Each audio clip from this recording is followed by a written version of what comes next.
everyone, Sam here, and today we're going to be taking a look at the Transformers Studio Series Deluxe Class Transformers 1 Airachnid. So, as we take a quick look at the front of the box, up front here, we have a nice image of Airachnid in her robot mode, in her drone mode. Studio Series Transformers 1 Airachnid from Hasbro. Got 36 steps to transform. Up top, Transformers 1. On the side of the box, we have Airachnid. Airachnid Studio Series Transformers 1. On the other side of the box, we have the rest of the photo there. And on the back of the box, you have your basic product images and a screen grab from the movie, along with a brief bio. Airachnid is the surveillance officer for Sentinel Prime. And that's basically it for the packaging, so let's get Airachnid out here and check her out. And moving right along, here we have Airachnid as she appeared in Transformers 1. And here she is in her Cybertronian drone mode. And she looks very cool. And also, I love the way this drone mode turned out. It's very accurate to the drone mode that we see on screen. And yeah, I really love the details on this. So let's get a closer look at the details. So you have some nice guns up here on the front, guns here on the sides, and some side propellers. And there we go. And that's the top of her head right there.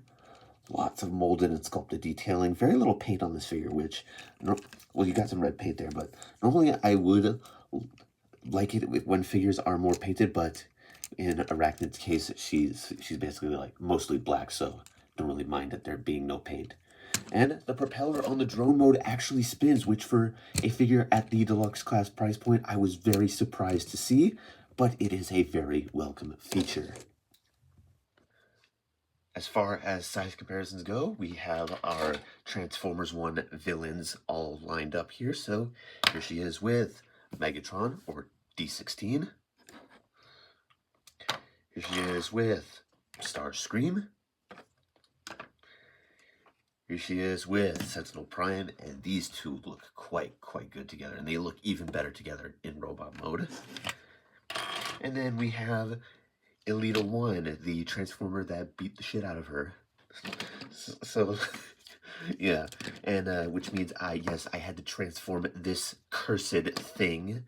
I will get more into this, how much this thing frustrates me when I do her review.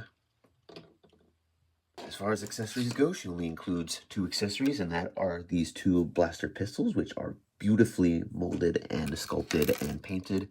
And they just store on the underside of the drone right here. They just plug in to the sides. There we go. And there you have that. So that is basically it for the drone mode, and it does look pretty friggin' sweet. So let's get Airachnid into her robot mode, because she has a very insane transformation going on here. To transform Airachnid into her robot mode, we are going to start off with the legs first. So first thing you're going to want to do is you're going to want to take these sections right here, just carefully untab this from the underside. I'm just going to want to get all these tabs loosened. And that should allow us to split this section down the middle, and we will come back to that later. Then we're going to want to take this leg right here, fold this section back just to get it out of the way, rotate this around, collapse that. And then we're going to want to take this panel right here, rotate it around, and then collapse it into the thigh there. Then you're going to want to take this section right here, rotate it around, and then you're just going to want to have it clip into place like that. It will soft clip into place. You want to straighten that out. Untab this section right here, fold that down, and there is a leg all done. And we are going to do the same thing for the other leg. So just rotate that around, take the section, rotate it, collapse it in, rotate the section around, and then just clip it in. There we go. Take this section right here, fold it down, and there we have the legs all done. And then we are going to come back here, and we are going to pull the arms out. And this part of the transformation is very scary, since you do have to kind of flex things a little bit, which is not ideal. So there we go. We're just gonna splay the arms out like that. And there we go. And we are also going to take this opportunity to fold the hands out. There we go. Fold the hand out, open this panel up, fold the hand out, close that back up. And now we have arrived at this section right here. So you're just going to want to open this chest panel up and expose the head. Now, these two sections right here are connected via a hook tab. So a tab that kind of hooks into its slot. And there have been reports of people breaking their figures. I fortunately have not had that issue, but it is kind of hard to get out. So I am just gonna quickly take her off screen, undo that tab, and then we will resume. So once you have that hook tab separated, you can then take her head and just bring it out. It does sit in there very tightly. So we are just going to fold that back. Then I'm just gonna raise the camera up so I have some room to work with here. So we're just gonna raise the camera up. There we go. And then we're just gonna get all of this situated into place. Like so. There we go. Then we're going to work on this section. So you're just going to want to take this whole section, just split it down the middle, and it will just untab from the sides right there. I want to take the rotors here, and they will just collapse down. Then we are going to just bring all of this down. There we go. Get that out of the way. Then we're just going to take these. You can position them however you want, but I like to position them in a certain way. I want to take this, just bend it in on this hinge right there, and that will just sit like that. Do the same for this side here as well. Now, here comes my least favorite part of the transformation, and I will explain. So, we are going to take this section right here, and we are going to gently split it down the middle, like so. We are then going to fold it down, like so. We are going to then take this section right here. You're going to want to be very careful with this. I'll explain. You're just going to want to be very careful with this. Just undo all of that, and it will sit like that. Then we are going to do the same thing for the other side, like so. And there we go. Just undo all that. There we go. Just get all of that nice and situated to your liking. Oh, and then we're just going to collapse all this down. It should tab into place. Then we are going to take the rotor and we are going to split it like so. We are then going to fold this. We're then going to rotate this 90 degrees. This will just tab in like so. We can have all that resting against the back there. And then we can just fold all of that down. Get everything nice and situated here. And there we go. Oh, you're going to want to take the arms and you're just going to want to push them in. Forgot to do that. Now we are done. Here we go. There we have Airachnid in her robot mode. And she looks amazing. A little bit bulky, but I can deal with it. She looks amazing. Very faithful to her on-screen look there. So let's just get a closer look at that head sculpt there. Some nice silver there for the face. I want to say that's pink there for the eyes. I am severely colorblind. Yeah, but she got eyes going all across the side of her head, which is screen accurate. I kind of wish that they would have found a way to have her, like the back of her head open up, like kind of how, like what we saw in the movie, but I understand that is asking a bit much for the deluxe class price point there. So, yeah, and then she's got some nice red there for the shoulders there. Lots of nice molded sculpted detailing going down the legs there. These propellers do not spin, unfortunately. Again, I know that's asking for a bit much at this price point, but yeah. So, as far as articulation goes, the head is on a very stiff ball joint on my copy. She can't really look up, but she can look up. She can look down pretty well. Head can do a full 360, sort of. Okay, yep, it can do a full 360. The arms can rotate. They can do a full 360. They can move in and out. They do have a butterfly joint due to transformation. Do have about 90 degrees of bend there at the elbow. You do have bicep rotation, nothing at the wrists, nothing really at the waist, but due to the way she transforms, I can forgive that. And then legs can move forward that far. She can do some high kicks. Back about that far before stuff starts to get in the way. Outward movements, she can't really do the full splits just due to the way she transforms, but I guess if you do move this out of the way, she can get a bit more outward movement there. Does have thigh rotation. Does have about 90, just about 90 degrees of bend there at the knee, and the feet can do that, but they can't really do much. And as far as these limbs go, there's a hinge here, a hinge here, and a hinge here, as well as a hinge there. And now these legs, and every leg is ball jointed at the base. But now these legs right here, these legs, I have a very big problem with. This leg's on a ball joint at the base, a hinge here, and a hinge here. But if you try and move it ever so slightly, yeah, it does that. Should have been pinted. I am not. That is one thing about this figure that very, very much bugs me, is that these legs will always fall apart there. And I do not like that. I kind of wish that those would have been pinned into place. As far as accessories in her robot mode, she can hold the blasters in her hand, although not very well. But the blasters can be mounted onto the forearms there. And they look very nice when fully mounted on the forearms. And there you go. Yeah.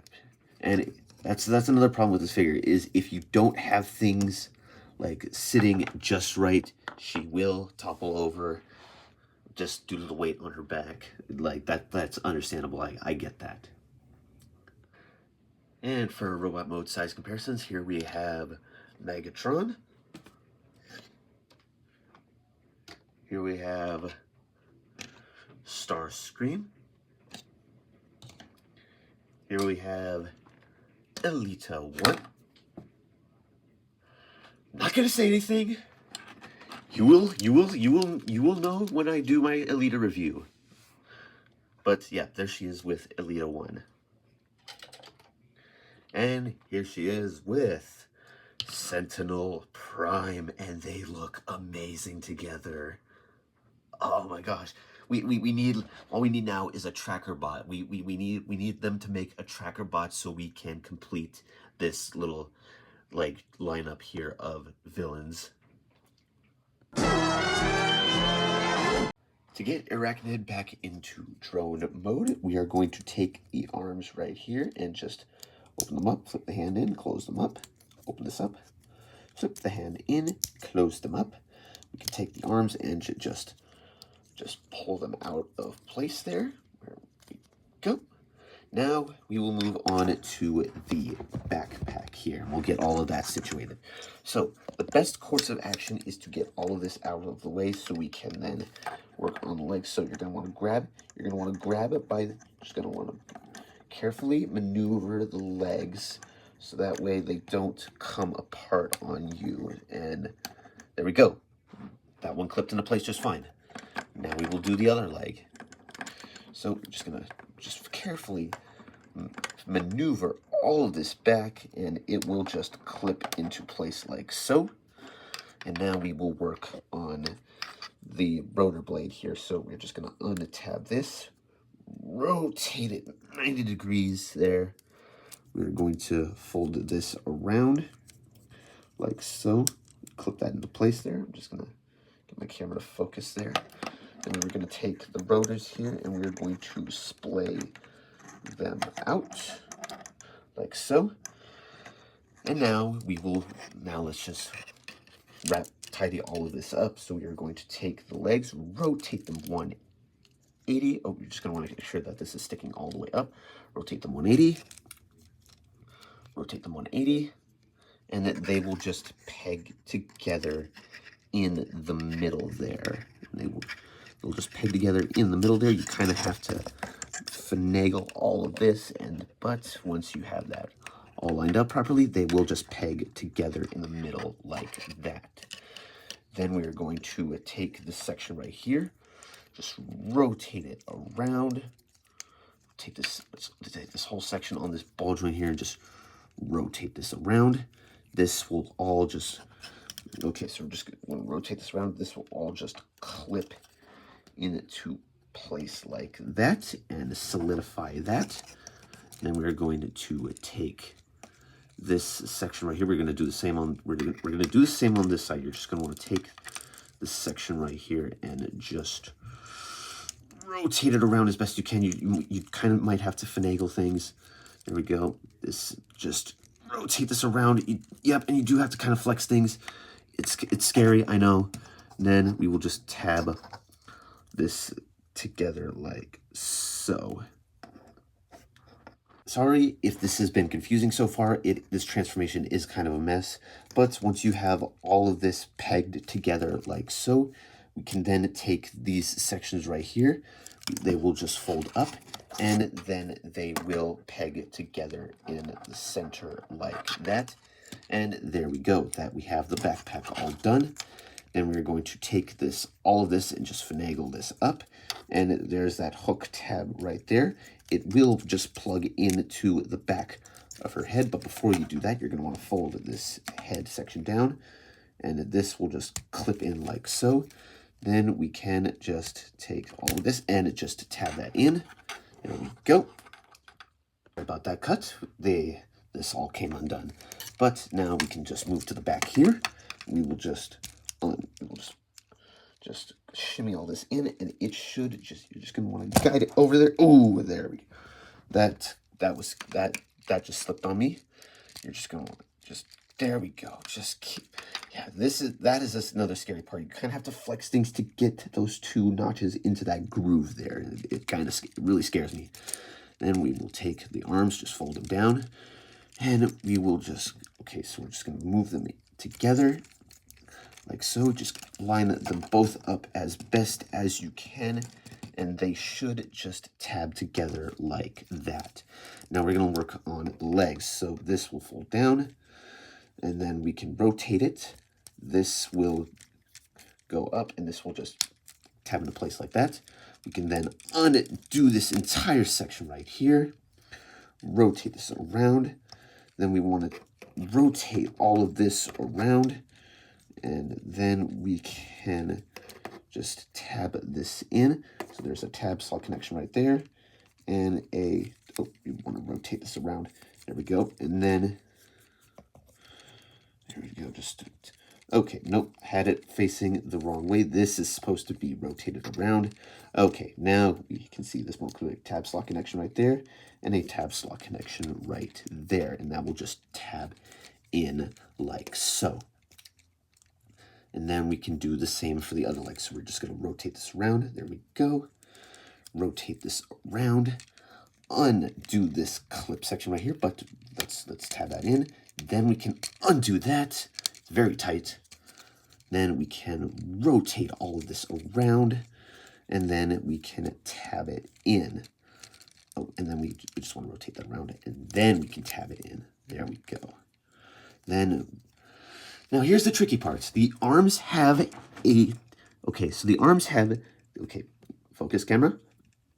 So you have these two slots that will go into these two tabs right here, but then you have these two slots on the mandibles here that will go into these two tabs on the forearms. So you're just going to want to make sure so it'll be easier if you just line up the back tabs first and clip them in, and then line up the front tabs and just push all that together. There we go. And then the last thing you're going to want to do is take the guns here from robot mode and just plug them onto the underside of the drone here. And there we go. Once all that is said and done, here we have Airachnid back in drone mode.